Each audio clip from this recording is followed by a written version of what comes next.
Author's note: some of the details in this story have been fictionalized, but the major events depicted are based on Salva's own experiences. I read his accounts and interviewed him for many hours. I also read other books and accounts by and about Lost Boys.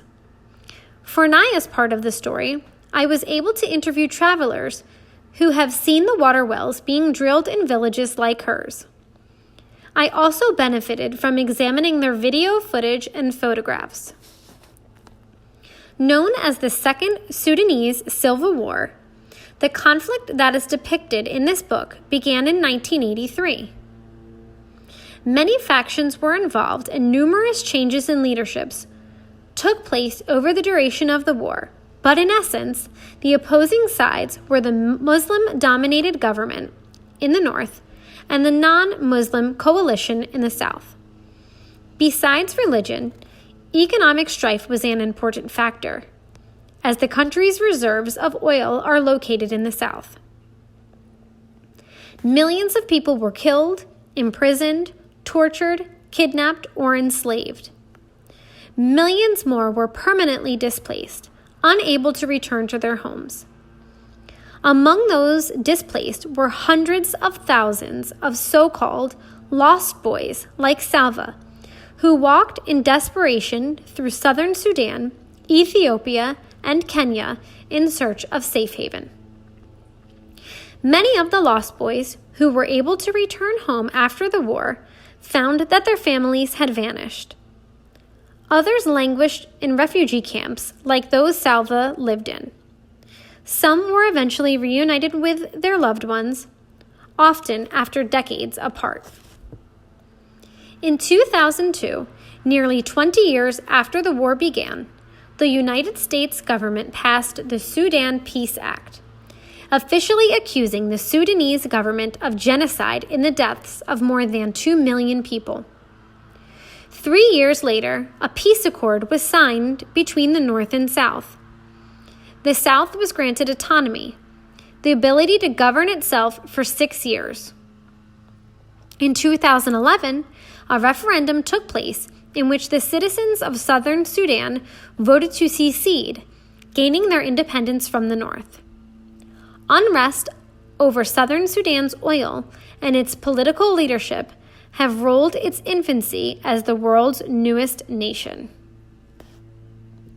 The war in Darfur, in the western part of Sudan, is a separate conflict, not covered by the peace accord. As of this writing, the war is still being fought between factions who identify themselves as Arabic and those who consider themselves African. The two wars, combined with several years of severe drought, have brought untold suffering to the people of Sudan. Salva has seen his family in Sudan twice more since the events of this story, including a moving reunion with his cousins, the children of Uncle Jawir. And amazingly, 7 of the Lost Boys who walked with Salva from Ethiopia to Kenya met up with him again when they were relocated to the Rochester, New York area. As of spring 2014, Salva Dutt's nonprofit organization, Water for Sudan, has drilled more than 250 wells in southern Sudan for Dinka and Nuer communities, supplying fresh water for hundreds of thousands of people. The very first well was drilled in Salva's home village of Lunarik. Salva moved to South Sudan in 2011 and now lives there. You can learn more about the organization's work at www.waterforsouthsudan.org. I first met Salva several years ago when my husband and I learned about Water for South Sudan. In 2008 and 2015, my husband traveled to South Sudan to see Salva's work. I am grateful for his help in answering my endless question. This story could not have been written without him. My family and I feel very fortunate to count Salva as a friend. It has truly been an honor for me to write this book with him. Addendum, 2015. A Long Walk to Water was first published in 2010. Since then, to my surprise and joy, many readers have learned about Salva Dutt's amazing story and have been inspired to action. Teachers, librarians, school administrators, parents, and most especially students have raised hundreds of thousands of dollars for Salva's nonprofit organization, Water for South Sudan.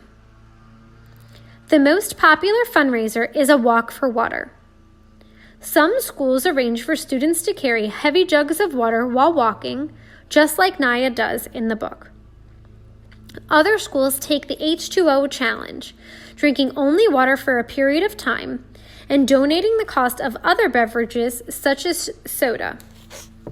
A wishing well in the school lobby or cafeteria to receive donations of spare change, paper drops of water sponsored and displayed on a wall, individual students requesting contributions in lieu of birthday or bar and bar mitzvah gifts.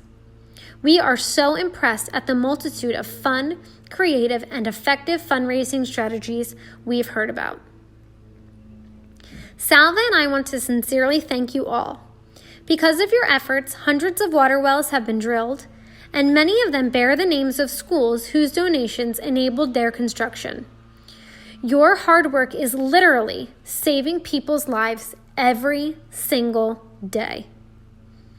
If you would like to join this life-saving effort, please visit the website www.waterforsouthsudan.org. You'll find up-to-date reports on Salva's work, lots of photos and videos, and information on current campaigns, as well as more ideas for fundraising. Keep smiling and walk the walk. Linda Sue Park and Salva Dutt.